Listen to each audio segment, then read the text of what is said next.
어제는 덜 맞는데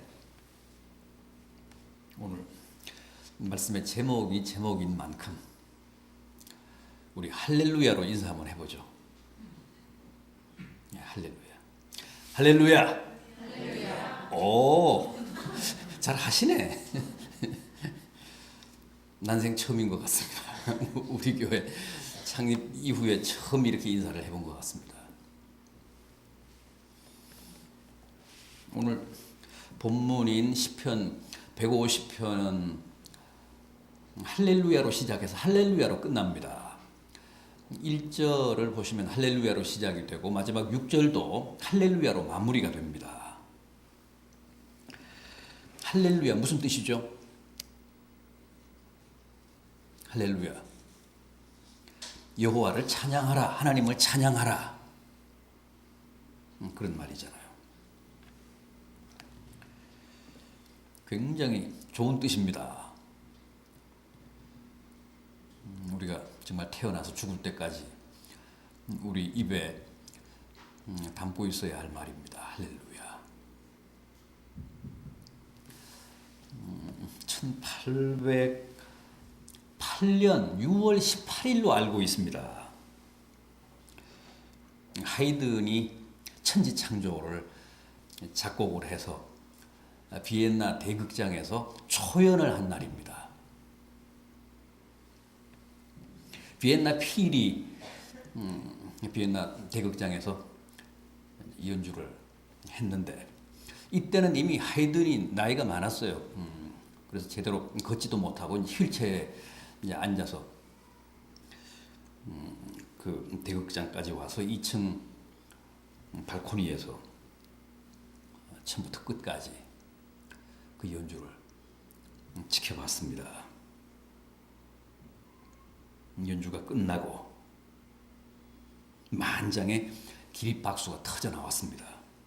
모두가 그 작곡가를 향해 아낌없는 갈채를 보냈습니다. 그때 하이든이 휠체어에서 겨우 일어나서 이렇게 말합니다. 여러분, 내게 박수를 치시지 말고 하나님께 박수를 보내세요. 하나님을 찬양하세요. 그러고서 쓰러졌습니다. 그리고 더 이상 일어나지 못하고 1년 동안 누워있다가 세상을 떠났는데 하이든이 유언으로 남긴 말도 그런 말입니다. 음악을 사랑하는 이들이여, 내 곡이 연주될 때마다 나를 생각하지 말고 천지를 창조하신 하나님께 감사하며 하나님을 찬양하십시오. 하나님을 찬양하라. 이게 하이든의 비문입니다. 여러분, 찬양이 뭡니까? 찬양은 하나님의 이름을 높이고 하나님을 기쁘시게 하는 노래입니다. 감사의 고백이고 우리의 신앙 고백입니다. 그래서 찬양은 입으로 부르는 게 아니라 영혼으로 부르는 겁니다.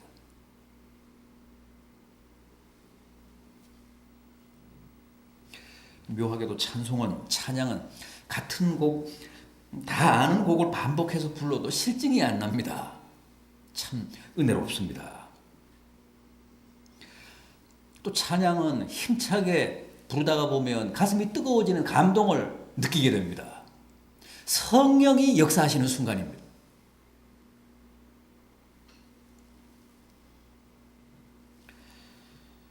성경 말씀은 어느 요절 어느 대목을 봐도 우리에게 은혜가 되잖아요. 우리에게 깨달음이 되고 힘이 됩니다. 찬양도 마찬가지입니다. 찬송 어디를 불러도 그게 다 은혜가 되잖아요. 힘이 됩니다. 기쁨이 됩니다.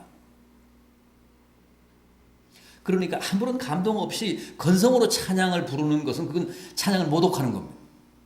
그건 있을 수 없는 일이고 견딜 수 없는 일입니다. 영혼으로 부르는 거기 때문에 하나님을 높이고 하나님을 찬양하는 거기 때문에 힘이 생겨야 되고 감동이 있어야 됩니다. 찬송을 부를 때 찬양을 할 때 은혜가 느껴져야 합니다. 아니 세상 노래도 우리가 부르면 막 신나잖아요. 기쁘잖아요. 즐겁잖아요. 막 행복해지잖아요. 하물며 찬양이겠습니까? 시큰둥하게 찬양 부르면 그건 죄예요. 그럴 수 없어요.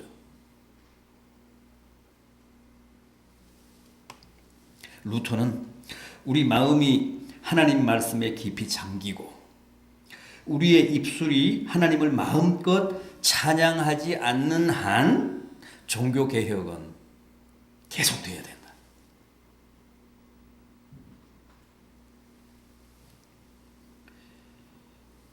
주님도 이 땅에 계실 때 마지막 순간까지 찬양하셨습니다. 그랬잖아요. 제자들과 함께 최후의 만찬을 드시고 최후의 기도를 바치기 위해 감람산으로 가시면서 뭐 했다고요? 찬양하시며 가셨다고 했습니다.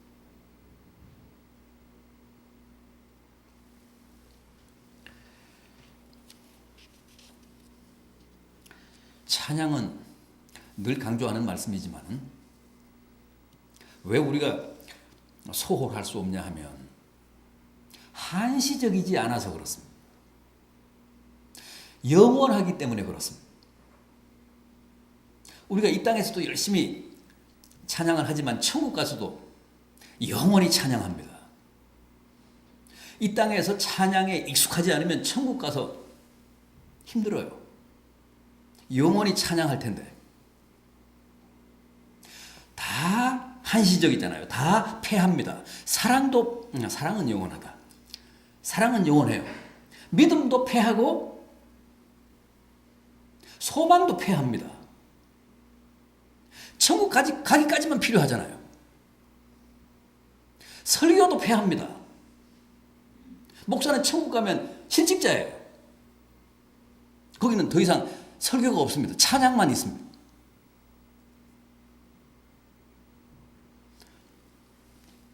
계시록 4장 이후 보면 4장, 5장, 6장을 보면 천국의 예배 장면이 소개가 됩니다.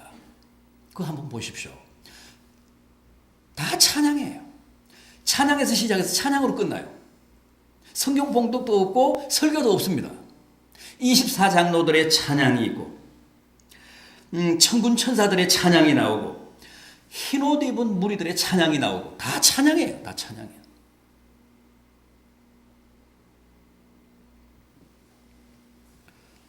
다 패하지만 정말 사랑과 찬양만 영원합니다.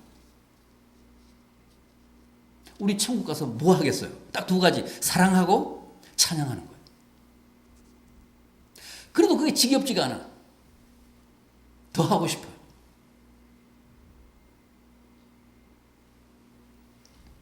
하여간 그것만 잊지 마십시오.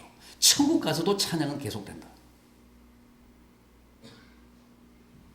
우리가 노래 부르면 즐겁듯이 성도들이 찬양하면 하나님은 가장 행복해 하십니다. 우리의 존재 이유, 우리의 존재 목적이 그거 아닙니까? 하나님을 영화롭게 하는 거, 하나님을 기쁘시게 하는 거. 우리가 찬양할 때 하나님이 가장 기뻐하신다는데 왜 안 해요? 해야죠.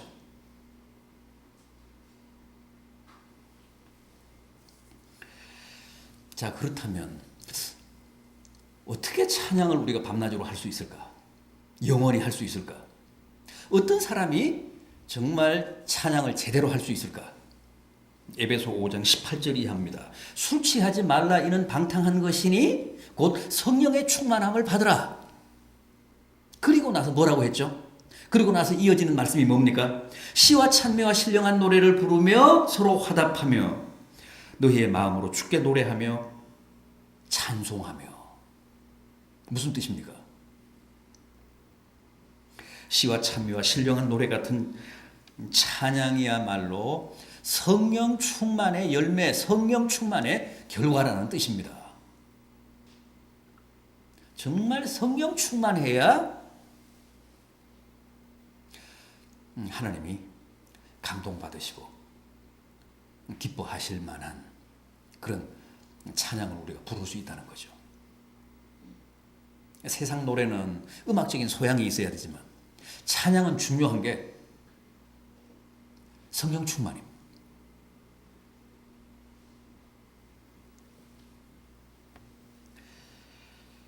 그래서 성령을 소멸하면,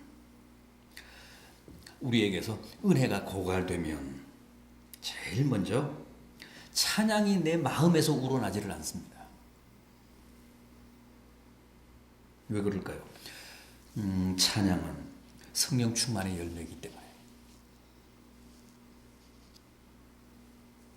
기독도가 그 철로 역정을 보면 믿음의 길에서 조금이라도 뒤처지면 제일 먼저 그 기독도의 입에서 찬양이 실종이 되면 사라집니다. 그러다가 다시 그 슬럼프에서 이제 벗어나면, 빠져나오면 제일 먼저 또 입에서 찬양이 회복이 됩니다. 저절로 입에서 찬양이 막 나오는 거예요. 그럼 발걸음이 그만큼 가벼워집니다.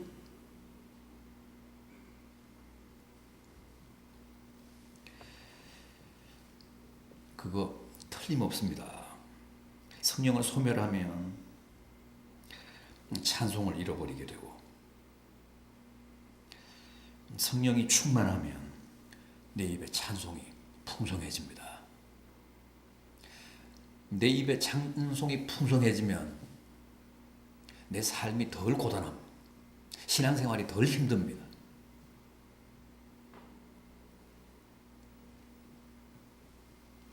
아무리 삶이 고되고 어려워도 입에 찬송이 살아있으면 그 사람의 삶은, 그 사람의 생활은 희망이 있습니다. 찬송이 사라지면 정말 마음이 황폐해지고 영혼이 삭막해집니다. 노래가 없는 삶, 상상이 됩니까? 노래 없으면 아마 살벌해서 사람 못 살 거예요. 찬양이 없으면 신앙생활 못 합니다. 찬양이 말라버리면, 찬양이 내 입에서 실종이 되어버리면 신앙생활 못 합니다. 영적인 삶이 불가능해집니다.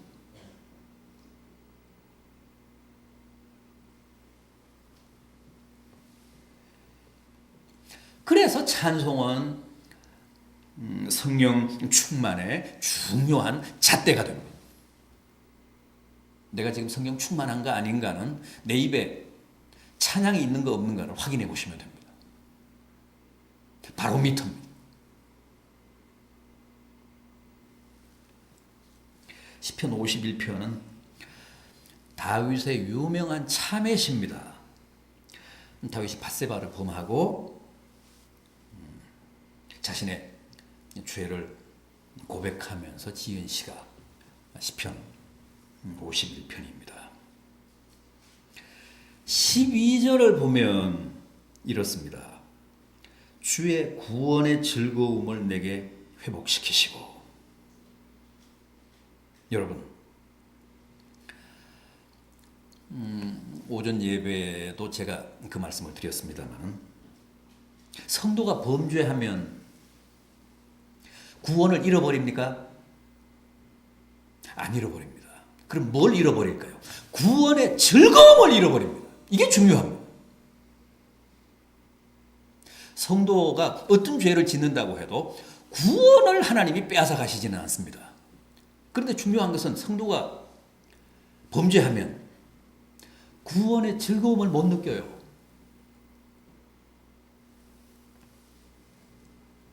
그래서 다윗이 범죄한 후에, 밧세바를 범한 후에 주의 구원의 즐거움을 내게 회복시켜 주십시오. 그렇게 기도한 거예요.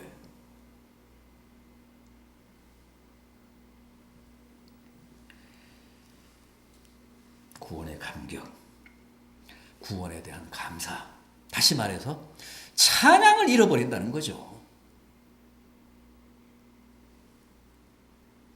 그래서 다윗은 회개하면서 구원의 즐거움을 다시 회복시켜 주십시오. 찬양을 내 입에 다시 회복시켜 주십시오.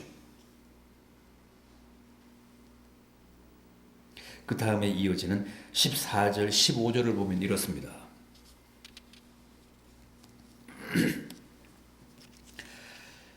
하나님이여, 나의 구원의 하나님이여, 피 흘린 죄에서 나를 건지소서. 내 혀가 주의 의를 높이 노래하나이다. 주여 내 입술을 열어주소서. 내 입이 주를 찬송하여 전파하리이다. 내 입술을 열어 주를 찬송하게 해달라고 합니다.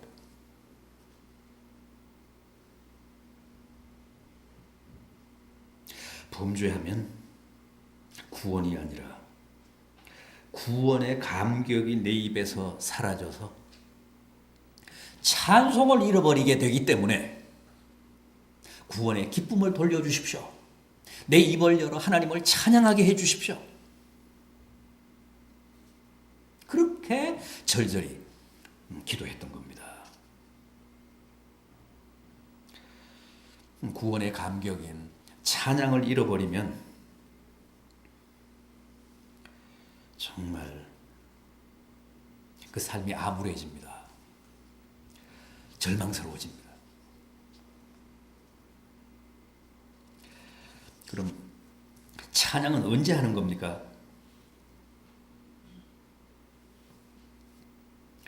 감리교의 창설자가 누구죠?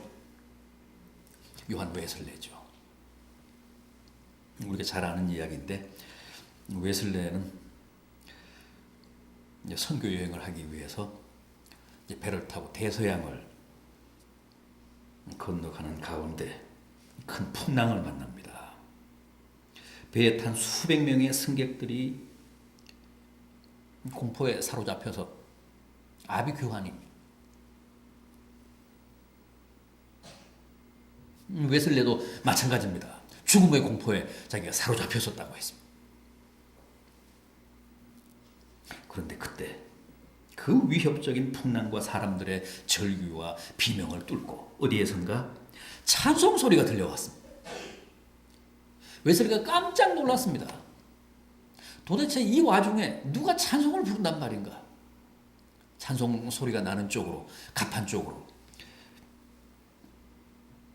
조심스럽게 나가봤습니다. 거기에는 한 20명 정도의 모라비안, 독일 경건주의 계통의 모라비안 교도가 서로 손을 잡고 이리 쏠리고 저리 밀리면서 기도하며 찬송하고 있었습니다. 그들의 얼굴에는 어디에도 두려움이 보이지 않았습니다. 웨슬레는 거기서 큰 충격을 받았습니다. 죽음의 공포에 사로잡혀 떨고 있는 자신의 모습이 너무나도 부끄럽고 불쌍했습니다. 거기서 무릎 꿇고 통회를 하잖아요. 자기를 거기서 죽여달라고 했습니다. 이 못난 놈을 죽여주세요.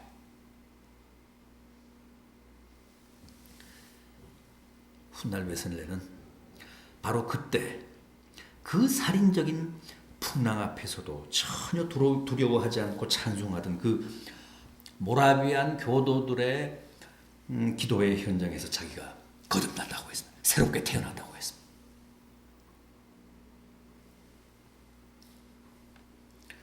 선교하러 가던 사람이 거기서 새롭게 태어났다는 거예요. 선교사면 뭐합니까? 목사 장로면 뭐합니까? 풍랑이는 가판 위에서 비명만 질렀지 찬송할 줄을 모르는 사람이라면 그 사람은 아직 제대로 된 신자가 아닙니다.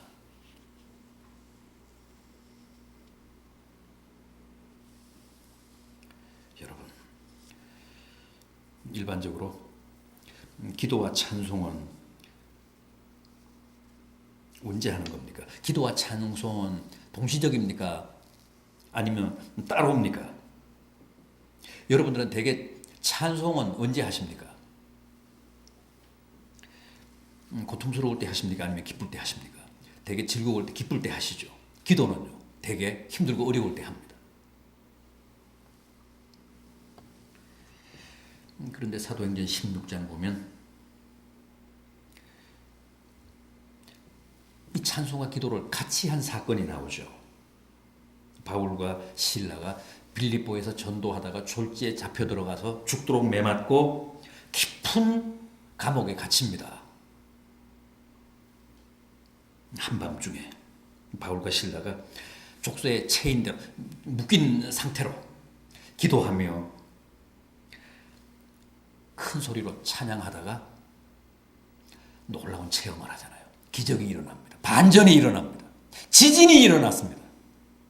천지가 흔들리면서 옥문이 활짝활짝 다 열렸습니다. 바울과 실라를 채우고 있던 착고가 쇠고랑이 다 끌어졌습니다.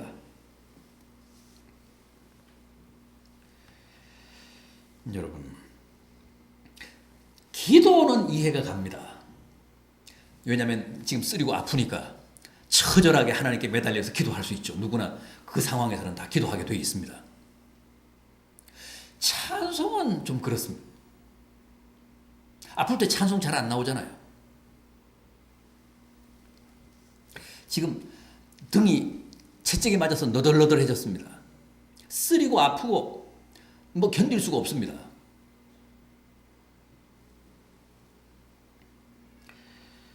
그런데 거기서 다른 방의 죄수들이 다 들릴 만큼 큰 소리로 두 사람이 찬송을 불렀다는 거예요. 사실은 이게 신자입니다. 최악의 상황에서도 탄식하거나 하나님을 원망하지 않고 신세 타령하지 않고 찬송을 큰 소리로 부를 수 있는 사람이 정말 신자입니다. 찬송과 기도는 전천후여야 합니다. 무슨 슬플 때 기도하고 뭐 기쁠 때 찬송하고 그런 거 없습니다.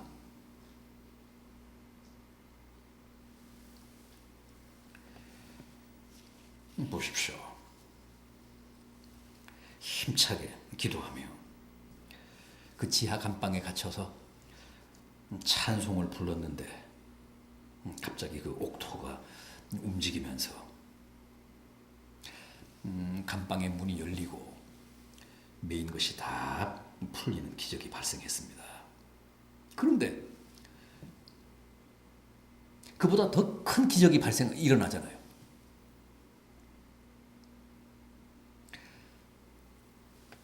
바울과 실라를 때리고 가둔 간수장이 바울과 실라 앞에 부복하고 엎드렸습니다. 내가 어떻게 하여야 구원을 얻으리까? 그때 저 바울의 유명한 말이 바울 입에서 선포가 되잖아요. 주 예수를 믿으라. 그리하면 너와 내 집이 구원을 얻으리라. 그래서 그날 밤 간수와 그의 가족과 모든 식솔들이 회개하고 세례를 받습니다. 그리고 그 간수의 집이 빌립보 교회가 되잖아요.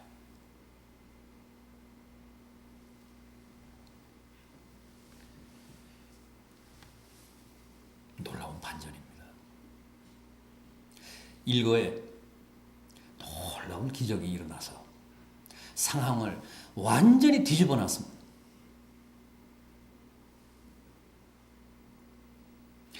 그런데 여러분, 이런 기적은 반드시 바울과 실라만의 것이 아니라는 겁니다. 어떤 상황에서도 찬양하는 자에게는 하나님이 반드시 이런 기적을 체험하게 하신다는 겁니다.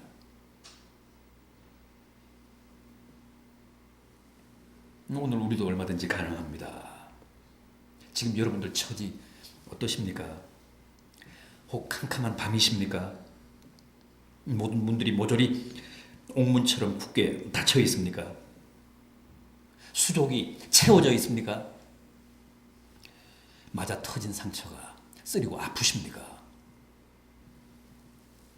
바울과 실라처럼 기도하며 찬양하십시오.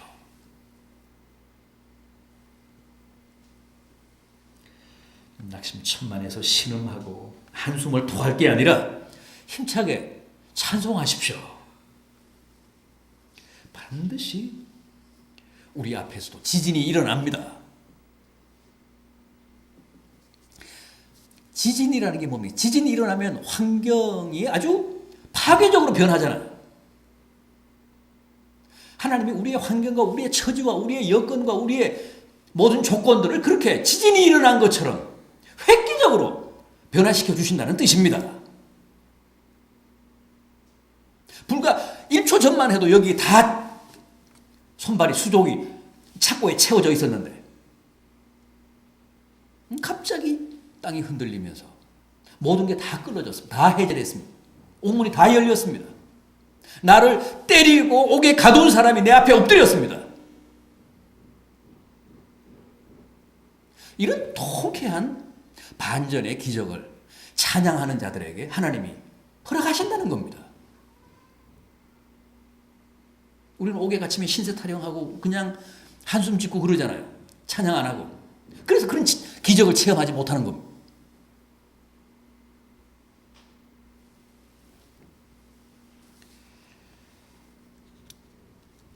사방으로 우겨쌈을 당해 도저히 갈 바를 알지 못하다가도 찬양하면 길이 보입니다. 길이 열립니다. 역대하 20장 21절 이하입니다. 백성으로 더불어 의논하고 노래하는 자를 택하여 거룩한 예복을 입히고 군대 앞에서 행하며 여호와를 찬양하여 이르기를 여호와께 감사하세. 그 자비하심이 영원하도다 하게 하였더니 그 노래와 찬송이 시작될 때에 여호와께서 복병을 두어 유다를 치러 온 암몬 자손과 모압과 세일산 사람을 치게 하심으로 저희가 패하였으니 피차에 사륙하였더라. 지금 유다가 큰 위기를 맞았습니다. 모압, 암몬, 세일 사람들이 연합 전선을 펴서 유다를 침공했습니다. 여호사밧 왕이 급히 대신들을 모으고 대책을 논의했습니다. 어떻게 했습니까? 엉뚱하게도 성가대를 조직했습니다. 찬양대를 조직했습니다. 그래서 예복같이 입혔습니다. 유니폼까지 입혀가지고 이스라엘 군대 제일 앞에다 세우고 찬양하라고 했습니다. 여호와를 찬양하세. 여호와께 감사하세. 여호와의 자비하심이 영원하도다.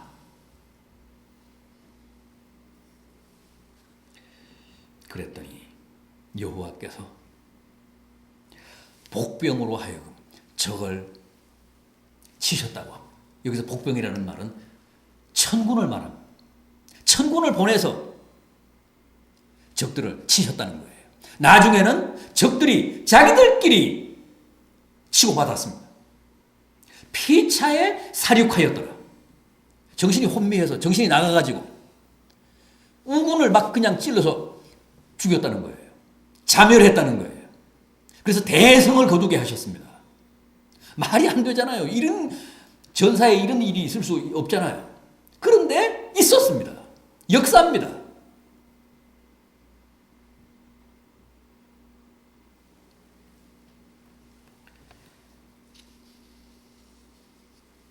찬양이 가장 활발했던 시대는 역사적으로 다윗 시대였습니다. 다윗은 워낙 찬양에 능한 사람이고 찬양을 만든 사람이고 찬양으로 하나님께 엄청난 감동을 바친 사람이죠.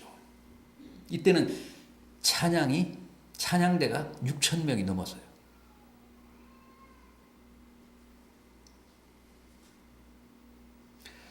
오늘 우리가 함께 본 이 본문도 온갖 악기가 다 동원됐습니다. 나팔, 비파, 수금, 현악기, 퉁소, 재음. 때로는 손뼉을 치며 춤을 추며 찬양했습니다. 사실 요즘 찬양은 옛날보다 훨씬 더 보수적입니다. 우리는 요란하게 찬양하면 좀 거북해 하잖아요. 그런데 이 아득한 옛날에 춤추며 막 손뼉 치며 온갖 악기 다 동원하며 요즘 드럼도 못 치게 하는 교회가 아직도 있습니다. 그런데 비하면 참 개방적이고 찬양에 아주 활짝 열려 있었습니다. 이 시대는. 요즘이 훨씬 더 보수적이에요. 우리는 춤추면서 뭐 찬양하지는 못하잖아요. 그런데 이때는 이미 손뼉 치며 춤추며 온갖 악기 다 동원해서 띵까띵까 하며 찬양을 했다는 거죠.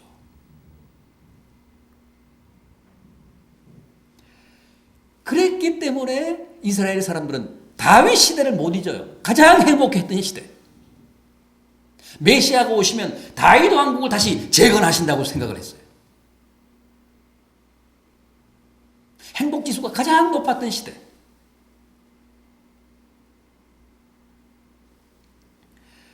뭐 다른 그것도 많았겠지만 하여간 찬양이 풍성했던 시대.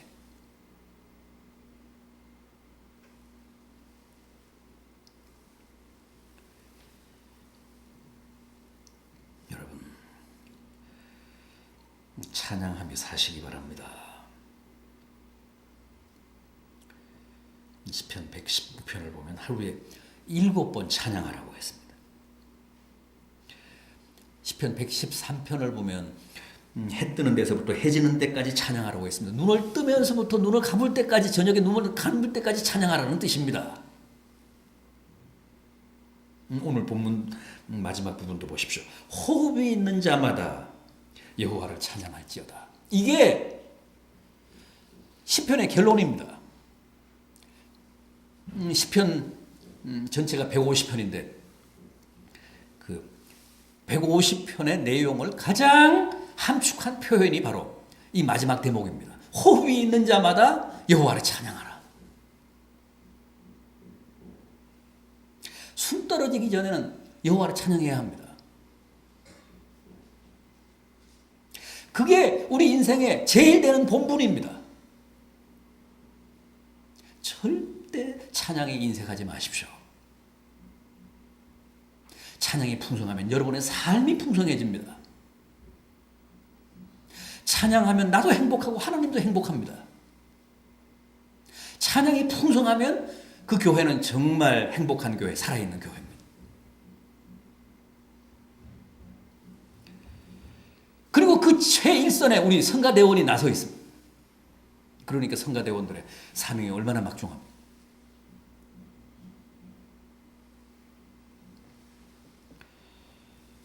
부디 찬양을 통해 큰 은혜를 받으시고 축복을 누리시고 더욱 하나님을 영화롭게 하는 성도들 되시고 우리 성가대원들 되시기를 진심으로 기원합니다.